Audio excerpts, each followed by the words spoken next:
Welcome to Advocacy 101, Part 2. In this part of the series, participants will understand the importance of developing relationships with their lawmakers and stakeholders. I'm going to turn it over to Jean Doss, Advocacy Educator. Jean, take it away. Thank you so much. And I'm joined today by some experienced advocates that have taught me a little bit about advocacy and are here to help all of us kind of share some of what they learned in the process. So that's me. You can see me. The agenda for this particular piece of the training is relationship building, and that includes not just your state representative and state senator, but staff and other stakeholders. And then we're going to have a little bit more question and answer and discussion than we've got time to do that on this particular training. So let's go to relationships. I got to tell you, all the negative stuff about legislators or politicians, which seems to be, one of the worst things you could call somebody, they have one job when they come to the Capitol, and that is to represent the constituents, meaning the people that live in their district. You don't ever have to look at your state rep or your state senator and say, you work for me. That's the one thing you don't have to tell them. They know. Even if you didn't vote for them, they still know they have been sent to Lansing to represent everybody in their district. And I will tell you, don't listen to people who say constituent voices don't matter. Do not listen to them. I am a lobbyist, and I've been doing this for 30 years, and groups come to me to help pass legislation or to help defeat legislation. I have had an issue that was a big issue for one mother beat in me and an entire lobby corps because that one mother wanted it and she was articulate. So one voice makes a difference, more make even more. Legislators also like to hear from related groups. And I always say allies and unlikely allies. We might say that's friends and enemies, but I say friends and friends that we're going to make. And when I say unlikely allies, sometimes that means, of course, somebody who's been in a traumatic crash and has put their life together bit by bit over the years, of course, they're going to be able to speak to this. But what if you were able to get a friend that's an insurance agent to come and join you lobbying at the Capitol? That's an example of an ally and an unlikely ally. Grassroots. We're all grassroots. Grass tops are people, we're all equal, right? But I like to think of grass tops as people that might have a title either in front or at the end of their names, like school board member, reverend, sheriff. I'm a CEO of a major employer in my community. Those are grass tops because when they speak, lawmakers oftentimes will see that they speak not just for themselves personally, but they likely are speaking for other numbers of people. And they could be a county commissioner. They could be a city council member or a township supervisor. So we're all grassroots. Grass tops are people that have that little extra title in front of the name. Doesn't make them better than us, but that extra title. So the next slide, the how. When I first started doing this, believe it or not, the question I got asked the most was, Jean, does it matter if I type my letter or if I handwrite my letter? And I would always say the best letters are the ones that get sent. And that still applies, all right? There are some basic rules to make sure you're doing it in a way where people can hear you and you're most effective, but you got to do it. Letters and emails. Always, can I say always 20 times, include where you live, your address. Sometimes people, by mistake, will send an email or a letter to a state senator or a state representative that actually doesn't represent them. And it is a rule of thumb and a courtesy that office will take your letter or email and take it over to the office that does represent you. And also, if you don't have an address on your letter or your email, you could be writing them from Alaska. You could be writing them from Russia. So they really need to know where you live. Phone calls, you're not going to call the office and get the senator or get the state representative, although sometimes you do. You're more than likely to get staff, and we're still sort of in this weird COVID-19 time where staff may be partly working from home, so you'll get voicemail, but calls are still really effective. And if you're a brand new advocate and you're really shy or let's say you've got a friend who has agreed to help you, but they're really scared, have them call their state legislator after hours when they know they're going to get a voicemail.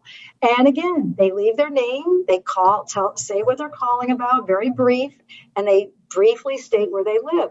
And there, you've had your first experience being an advocate. And if you do it when you know you're going to get a voicemail, that's great. Now, don't tell your friend. They're probably going to get a call back from staff or maybe even the legislator, but that'll come. Meetings. A lot of folks, it's hard to get to Lansing. It's hard if you have a disability. It's hard if you have a lot of stuff that has to go with you when you go places. You all know what I'm talking about. And when folks who fight for auto no fault, or when they come to Lansing, that does have an impact.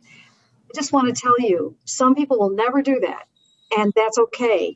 There are always opportunities in district. Now, just remember, when do legislators come to Lansing? They come to Lansing on session days, which kind of follows a school calendar. They tend to not work as many days in Lansing during the summer, and obviously there's the holidays, but during regular session times, they're in town on Tuesdays, Wednesdays, and Thursdays. So let's say you want to meet in your neighborhood or at a local coffee shop. You don't want to think about a Tuesday, Wednesday, and Thursday because they got to be in Lansing. So you look at Saturdays, Mondays, Fridays. Some people don't mind working on Sundays, some people do, but in district is great. People will say, what's better, meetings in Lansing or meetings in district? Just do what you can do, Not to interrupt you, but would you say Please. that that's the best way to reach them is to try to set up a personal meeting? Because I know I've personally sent letters every day to dozens of people, and I get so frustrated when I get these canned responses back. To me, I don't even know if they actually read it. There's just someone who hits a return button, Control V, and that's what I get. So how do I get them to actually listen? Well, first of all, they do read letters. I would say staff, some offices even have software where they tally how many letters or emails that are calls that they get on a particular bill and whether it's for the bill or against the bill. Many of them staff will summarize that for their bosses. Some of the particularly well done letters or emails, ones that are not form letters or form emails, some of those will definitely get before the legislator. Remember, legislators have staff, and those staff are really important. So even if the legislator doesn't read your letter, if staff reads it, that has an impact. But Jean, on the alternate side of that, just one situation that we're running into right now is there's a senator who is leaning towards siding with us, and our executive committee for We Can't Wait has sent a huge packet of stories, snippets of stories and information to him. He received none of it, and I know it went to his office. These were emails. In some cases, I think it's difficult because staff may say, oh yeah, you got a lot of stories about no fault, but the impact of him seeing it himself is totally different than that synopsis. And so the person that had contact with the senator, actually, he gave her his private email and she sent the information via the private email. But I think that could happen quite often when they're getting so many, they just count them and stack them aside. Well, there's all different offices. And remember, you get elected to office not because you're a great office manager, but Shalise, getting back to, and both Maureen and Shalise, the question is, how do we make sure? I would say a face-to-face meeting with the elected official at a coffee hour locally or in their office is still really that's when you know what they're getting. You know that you're handing them materials. You know they're seeing you tell your story. And I would say that I don't know the impact of, we're coming out of COVID-19, fingers crossed, but it could be that some legislators are not getting their mail in a timely way. I know it's frustrating, but I would say letters and emails are important. They're particularly, if you can personalize them, that makes a big difference. Right. on the coffee hour things, those work out. I don't know if any of you have attended them, but they work out great because it's usually a pretty small group, but it's other community people that have no idea why you're there. And so in informing your legislator, you're informing that small group of people that are going to, that may know you because you're meeting at the local coffee shop. So they'll say, wow, I didn't even understand what the issue was. And so that's kind of that little bite, of information. And Linda, I have gone to coffee hours of people that are not my state representative or senator also, and they don't ask you. So I figure I'm getting the word out. That's a good idea. Maybe we'll branch out. I was going to talk about, Shalice, if I look at Shalice, and I don't know who your state senators are, don't tell me, okay? But the next step I would take, if you feel like you're not getting a response, is find out who your legislative director or chief of staff is, and try to meet with staff. And oftentimes you can have a longer conversation, an uninterrupted conversation. And that's the next step I would take if you're kind of frustrated, you don't think your message is getting through.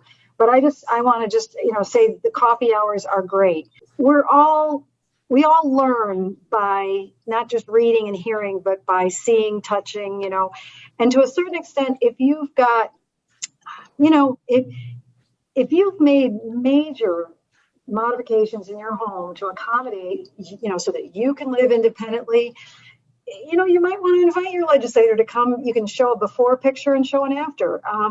They might be amazed to see what you can do in your home, and how the tools that allow you to be a contributing member of your community and your society. I think there's times when inviting a legislator to a neighborhood meeting where you always want to be polite, you always want to be conscious of their time and do things in little, 20-minute increments, 30 minutes. But, think of ways to make this as real as possible and interesting, right? So we're going on to the next. I have a quick question. Yeah. What is the process for trying to meet with a lawmaker or get a message to them when they're in session at the Capitol? Oh my gosh, Justin. Oh, I'm so glad you asked that question. Yeah. Well, I'm a lobbyist. And you know why? It's because I stand in the lobby. And it actually is a very old term. It goes back.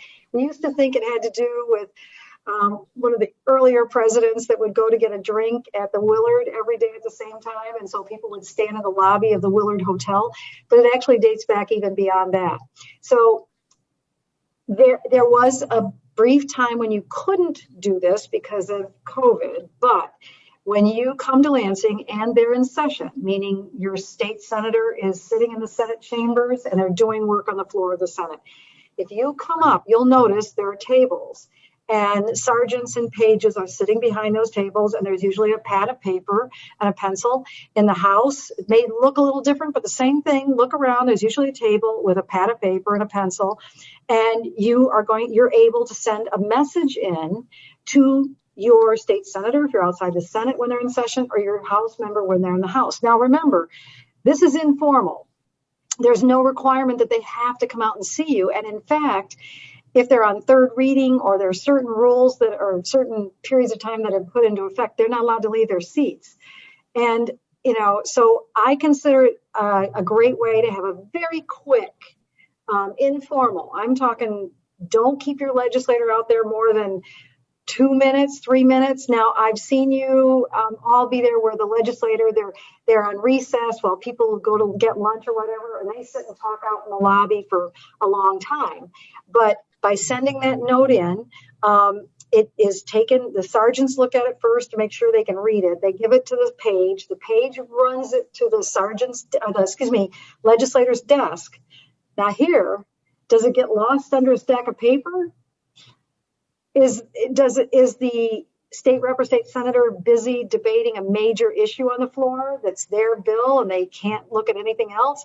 Maybe they don't want to come out, and they may not want to come out for a lot of reasons. It has nothing to do with you personally. They may be staying, shall we say, close to the bathroom that day. So you can't, they won't necessarily come out.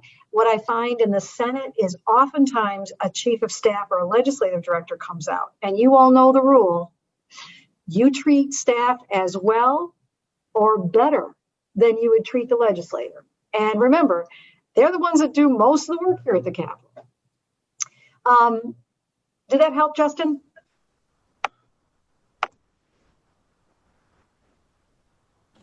Yeah, that's very helpful. Thank you.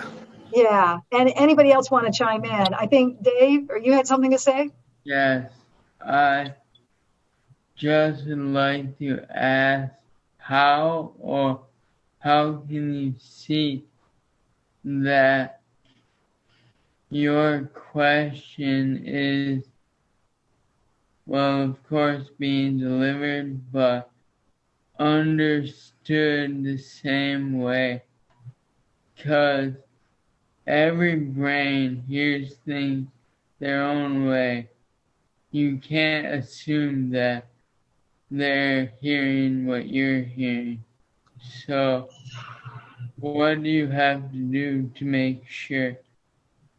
That's a great question. So the way I answer that is ideally, long before you need your legislator to vote yes or vote no, if you can just get to know that person better, a little bit, have them get to know you and get to know them. And that's why coffee hours, even if you don't spend a lot of time talking about auto no fault, you have an opportunity to say, what made you decide to run for office? What's been your favorite thing about being in office? And you can tell them just a little bit about you. I play guitar, I'm learning harmonica, or maybe it's the opposite. Maybe you play harmonica and you're learning guitar, David. I don't know. And we all communicate better when we're more relaxed and get to know people. I think a lot of people show up at the Capitol and they're A, nervous, B, they have so much to say that they just start talking. And I know this is one of my big problems is I talk really fast, and the legislator, as you said, he can't even, or she can't even hear what I'm saying because so, finding a way to slow down. And I think what you've been doing is try to have little touches. Don't try to dump the entire issue on their head in the first meeting. Give it to them in little bites, And I also think that one thing that's really helpful is giving a leave behind, saying, this is really an important issue here. If you'd like to learn more, here's a handout, or here's, I could tell you my story. I could talk for a long time, but here's my story. I put it in writing. So think about this conversation, do a little bit of homework, listen. I sometimes tell clients to follow the 50-50. You talk 50%, you listen 50%. And David, that's where you can kind of hear, are they understanding me? And I think if you don't listen, you don't know where they're kind of confused or off track. And that's another thing, is just slowing down and letting them talk. And then you'll notice, they think I'm talking about this other issue, or they're confused. They think that bill that the governor just signed took care of attendant care issues, and you very gently say, actually, what I wanted to, the point I was trying to make, that's important, but the point I was trying to make was, and then you go back. But remember, if you're treating this like this is the first and last time you're ever going to see your state rep, the stakes feel really high. But if you're going to have an ongoing relationship, you learn about each other and there's less chance for miscommunication, but you always want to check and listen and see if they're following you. And you all know, we're all human. Legislators are human. They could be having a bad day. I mean, maybe their kid got a DUI the night before and they're looking at you and you think they're listening, but their brain, as you said, David, is somewhere else. So just try to have an ongoing relationship. I'm not talking about being a pen pal. You don't necessarily want to write or call every day. You might want to, but have an ongoing relationship with them. CPAN, the Coalition Protecting Auto No Fault, has a tool to help you, because in Michigan with term limits, you may think you know who your state rep or your state senator is, but he or she might have changed in the last election. And so that's the first thing. And it's really easy. They plug you in with your address. They plug you in immediately so you're communicating with your state senator or state representative. They provide a sample message. I always recommend add a personal line, either at the beginning or the end. Because remember, form letters, form emails get form responses. I do want to go back. Shalice brought up a really good issue where she's frustrated getting these form responses to her letters. Remember, these offices get hundreds of letters, and they want to, sometimes these form responses are just saying, out of respect, we did get your letter, we're reviewing it. It's kind of, they're trying to be respectful. And that's when I call up and say, hey, I sent an email, and I'm just curious if I could talk to somebody about it a little bit more. If you get a form response and that's all you get. Okay, does that help, Shalice? So here we have, Yes. Yeah, cool. So back when the state capitol was built, everything was in that building. Everybody's offices, including the state library, the state treasurer, the governor, everybody. As state government has grown, we have a specific building, the Anderson House Office Building, named after Cora Bell Anderson, the first female state representative. That's on you're looking at the left. And then this is somewhat new. Some folks still go to a different spot because this is 4 years old, maybe 4 or 5 years old. This is the Michigan Senate building. And if you're standing on the front porch of the Capitol and you look to your left, catty corner to your left, you're going to see the House building. If you look to your right, you're going to see the Senate building. And here's an example of two lawmakers that are having a joint coffee hour. You go to their legislators' Facebook page. They all have Facebook pages, but you could also go to their website. Some have a lot of information on their website, and they almost all do town hall meetings. Some are still doing virtual meetings out of respect for residents that either don't want to go out in public or they realize Zoom is a great way to connect with people that are homebound. But I'm seeing more that are also doing in community coffee hours. And as Maureen said, it's really amazing that you can be, I am going to tell a story now. I was trying to get to a legislator and I could not get time on her calendar in her Lansing office. I found out she was having a community coffee hour. And I went, and there was one other person there, and I was able to have my meeting. So that's the advantage. Now, I got to tell you, if I could say this, relationships, it's all about relationships. And it's all about building them. You're never quite there. You're always building them.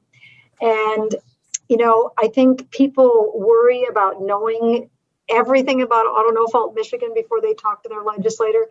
You want to be informed, but start with just developing a personal relationship.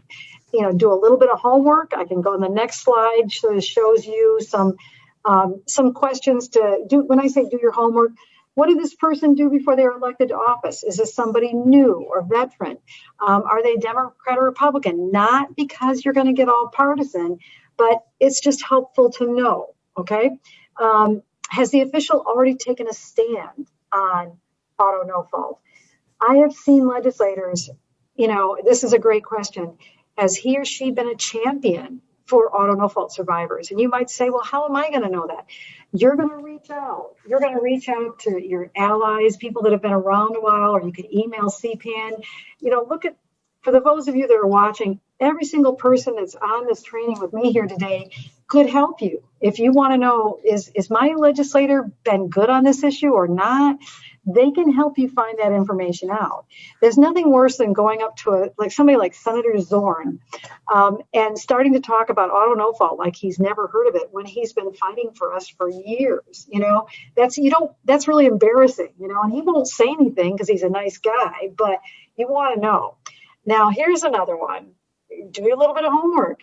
Is he or she a member of a key committee? Let's say insurance. We all know that one. Right. How much does this official know? And sometimes it's kind of hard because you don't want to give them a quiz. But this is where use your network, use the grapevine, you know. And when you talk about it, I don't recommend saying, so, sir, man, how much do you know about auto? I don't think that works. You can say, you know, I don't know how much you know. I'm gonna start by just giving a general overview. If you already know this, just let me know. You don't want to talk down to them, but you don't want to talk over them. So, and they're just another human being. They can say, you know, I get that, or they could say, could you slow down? This is a part that always confuses me. So, and then I would say, oh, we're good. Okay, does the official have a background? You know, with what they, like we've said, it's really hard to understand auto no fault until you actually have to live with it. And that's when you really understand what you're paying for or not paying for with your auto insurance.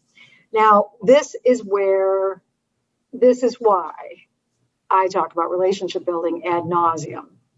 Michigan adopted term limits. It means that members in the House, they serve 2-year terms. They are limited to 3 terms, 6 years. That's a lifetime limit. Maureen's husband, Representative Jim Howell, served 3 terms, 6 years, and then he could not run for the House again, and he can never run for the House again. Not because he wasn't a great legislator, but because we have term limits. He's out. Senators are a little luckier. They have 4 years per term, so they have 8 years in the Senate. But once they go through that 8 years, they can't run for the state Senate again. Now, our congressional representatives, you know, do not have that, our U.S. senators, but our governor, our secretary of state, our attorney general, they're limited as well. They have 4-year terms and they're limited to 2. Now, relationship building. Okay. Jean, help me understand this. Ideally, you're not going in saying, I need you to vote yes, or I need you to vote no. Ideally, you're starting out by just saying, hey, nice to meet you. This is who I am. I'm not a single issue person, but I can tell you the most important issue in my life is auto no fault. I'd love to share that with you. Now may not be the time. They may have 20 other people at the coffee hour that want to shake his hand or her hand, but I would love to talk to you more about that when we have time. If you find yourself tongue-tied or you're afraid your brain is going to go blank, what you do is you get up to your part in the line. Now you're at the head of the line. This is your chance to stick your hand out and shake hands with your state rep or state senator. And you just start out simply. And you practice this in the mirror the morning before. Hi, I'm Jean Doss. I live at 2276 Hewlett Road in Okemos, Michigan. Now, why would you do that? It is the perfect icebreaker because in 2020, you still could not win a seat in either the state house or state senate without standing on people's porches and knocking on their door. 2020, social media, Zoom, everything else. These folks still had to go door to door to get votes. And they probably know your neighborhood as well or better than you do. That's why it's a great icebreaker to talk about your neighborhood. And again, we've talked about, well, how can I find out? Check their Facebook. Or for that matter, if you can't really find anything, call the office and say, hey, I'm just curious, is so-and-so going to be having a coffee hour soon? Are they thinking of having a Zoom town hall or something like that? Jean, also, it's not a bad idea to call the office and check even when they're having a coffee hour, because sometimes it's not the actual rep or senator that's there. I called on the one that's coming up, I think tomorrow, for and the senator will be there. Hertel will be there in the morning only because he's got afternoon commitments. It's from 9 until 4, but he'll be this morning. So it's never a bad idea, rather than drive a long ways to try to talk to someone if they're not going to be there. Well, and I would just say, you know, let's say you're at a coffee hour and you've just had a few minutes with your legislator, but there's other people that want to meet him or meet her. Let's say there's this person over to the side that the legislator motioned to and said, you know, I'd like you to go talk to Barb, or I'd like you to go talk to Mike. This person's my legislative director or my chief of staff. Very important. That is the person you go to. And if you have a choice between getting the legislator's business card or the staff business card, obviously it shouldn't be a choice. Get the staff business card, you know, and I will say there are no unimportant staff. If you mistreat or disrespect or get grumpy pants on staff, or you say, to yourself, this person looks like they're 16 years old. Why am I even talking to this person? Yes, they look very young, many of them. They look younger than your children or grandchildren, many of them, but they're extremely important. Win my staff and you win me. There's another great phrase, you may not need a staff person's support of your issue, but you don't need them opposing it. So, and one other reason why staff are absolutely critical, can you guys guess? It relates to a slide I had a little bit earlier. That's right. In an era of term limits, that staff person that looks 16 years old, that may be your state representative in a couple of years. He or she may choose to run for office. And so that's ideal, having a long-term, really positive relationship where they know you, they know your issue, and they know you're a persistent and consistent advocate. That's wonderful. But again, you have to sometimes get over your own biases. Now, focus on the farm team. What do I mean by that? Well, if people are swept out of office so rapidly, 6 years in the House, 8 years in the Senate, where do you think candidates come from for the House and the Senate? If you look at the personal histories of most legislators, most served in elected office. They ran for and won an elected office at local government. Many were local county commissioners. Many were mayors or sheriffs. Many were city council members or township supervisors. And so as you feel like maybe you've worn out your welcome with your state representative or state senator, and you feel like you kind of need to give them a break, that happens sometimes, or you've gotten as far as you can get with them and you feel like you're getting a brick wall, spend some time with your county commissioner. Spend some time with elected officials at the local level. Tell them that how difficult the advocacy is turning out on this issue at the Capitol and that you need their help. And have them join you in talking, if they can agree with you and see your point on the changes we need in the law, have them join you. Now, why do I say that? Well, they're grass tops. Remember we talked about grassroots and grass tops. These are people that there'll be a little bit of a mutual respect because, this person, if I'm a state senator and I'm looking at a county commissioner, I know that she had to run for office just like I did. I know she gets phone calls from angry constituents just like I do. So there's a certain amount of recognition. But it's also, that's the farm team. What those elected officials at the local level think could be something that's really important for your state senator and state rep to consider. They don't want to be out of step with their community's views on that. And you're one voter, you're a constituent, your voice matters. But if you're there and a school board member's there and a reverend's there and maybe a county commissioner, maybe they'll realize that their views on auto no fault need to be updated or reconsidered. It's not threatening. You never want to threaten, but it just can help. Okay. This is the most important thing. And I had a legislator say this to me, Jean, because I'm a lobbyist. I didn't live in this legislator's district. And he says, Jean, you dance with the one that brung you. And what he was saying is, I'm with you, Jean, but some of my colleagues, they're not hearing anything but crickets back in the district. You need to get those constituents talking to them about your issue. They like you, Jean, but they're not representing you. They're representing the folks back home. So now we're going to spend some time and, Maureen Howell, I want you to take it away from here. I'm not going to say another word. This is a real treat. It always is a treat to hear from people that have been through this and they can help us get over our fear of advocating. Take it away.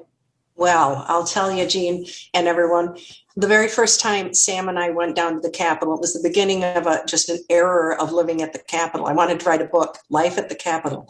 But every Tuesday, Wednesday, and Thursday, we'd end up down there. First, we were solo, and then I realized that we were making an impact, and there were other people who could make an even stronger impact than we were. So I started inviting people to come with me.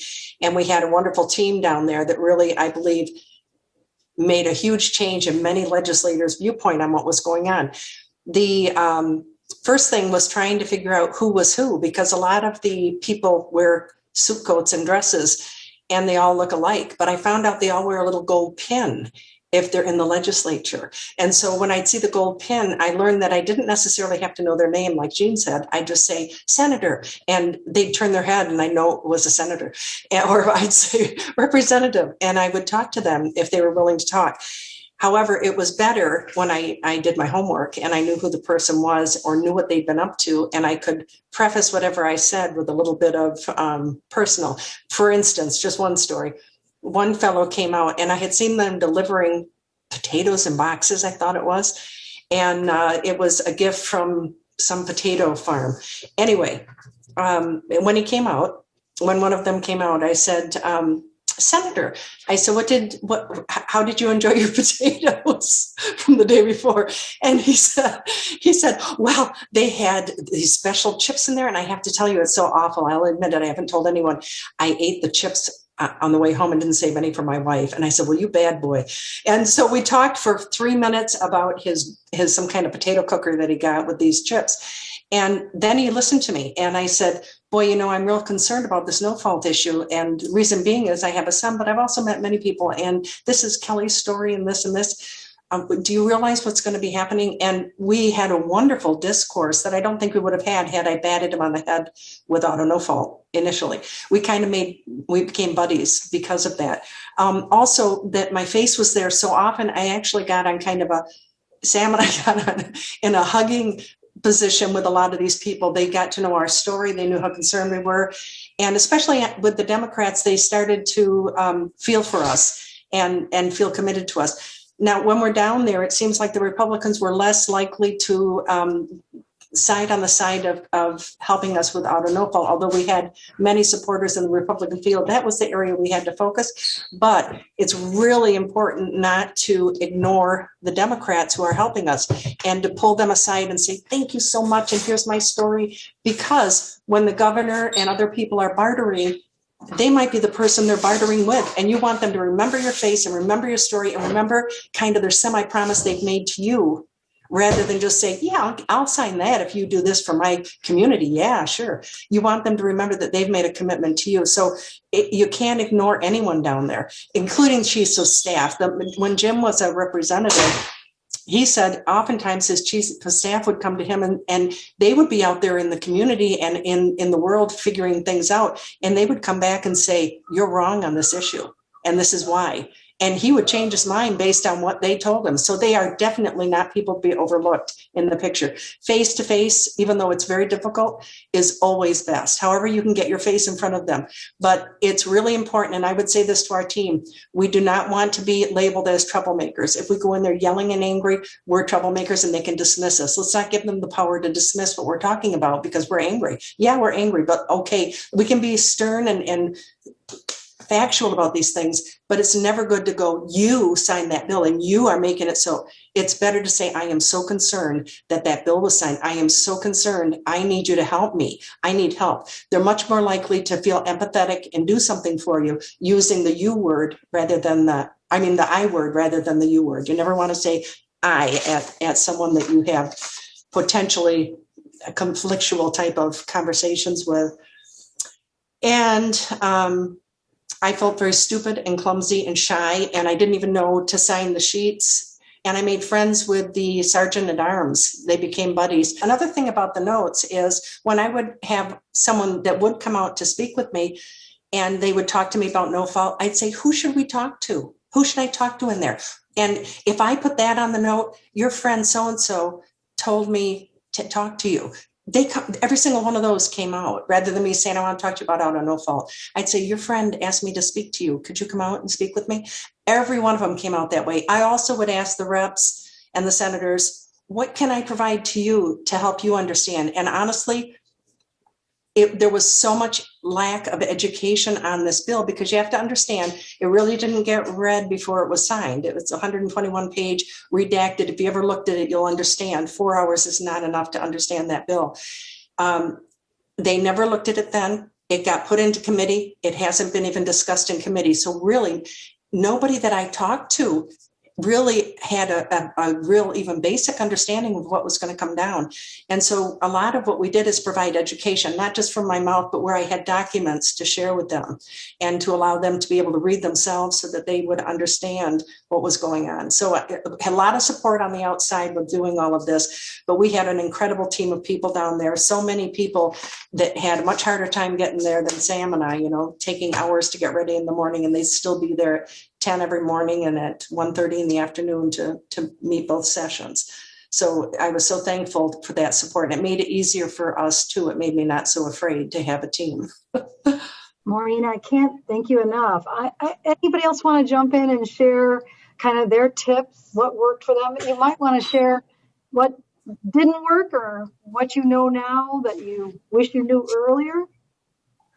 Well, Jean, that you said you were talking about how important relationships are with our senators and legislators. And so I've had an opportunity, you know, obviously I've sent many, many letters, emails, phone calls, and I've been able to talk to both of them up at the Capitol, but I never did this until this situation came out. So unfortunately, I didn't follow your rule of just have a general with them first. So now, and the other problem is neither of mine appear to have any coffee hours. They haven't in the past. I'm not finding any. So I don't quite know how to continue that relationship because I think they hear my name and go, it's her again. So I liked your suggestion about commissioners. I never, ever thought to go local. So that's where I'm going as soon as we are done. Yeah. And I also think, you know, try to meet with staff. The legislator may be overwhelmed. You know, again, they're human. They may be in the middle of a fight on one of their bills and they may be and that's where staff, you know, they may not have time, but ask staff, I know so-and-so is really busy. Could I meet with you? And I think that when you feel like you're not connecting, like, you know, you feel like you're not getting a response, asking them, what's your advice to me? That is brilliant. Mm-hmm. Saying, who do you recommend I speak to? That's brilliant. And even if you know, are there some tips you can give me on how to be the best advocate possible? Absolutely. It may be, they're not going to tell you anything you all don't really already know, but it builds that relationship. And by the way, we should all have a little phrase that helps us end a conversation on a positive note, okay? And we all should practice this, especially on those days where we say, I see we disagree on this, but thank you so much for meeting with me. I look forward to working with you in the future on other issues, and thank you so much for your time. And if you can say that to somebody that disagrees on this issue, I am fully aware of what I'm asking you to do. It still is a powerful statement when your family or your life's at stake and you still say, thank you. I see we disagree, but I'm so grateful for your time and advice. Now you shake hands, you leave them with a smile, you walk away. That little tiny seed will grow. It's very different than who that person was. She mad? Oh my God. You know, it's going to you want to keep that door open, even just a little crack, right? Mm-hmm.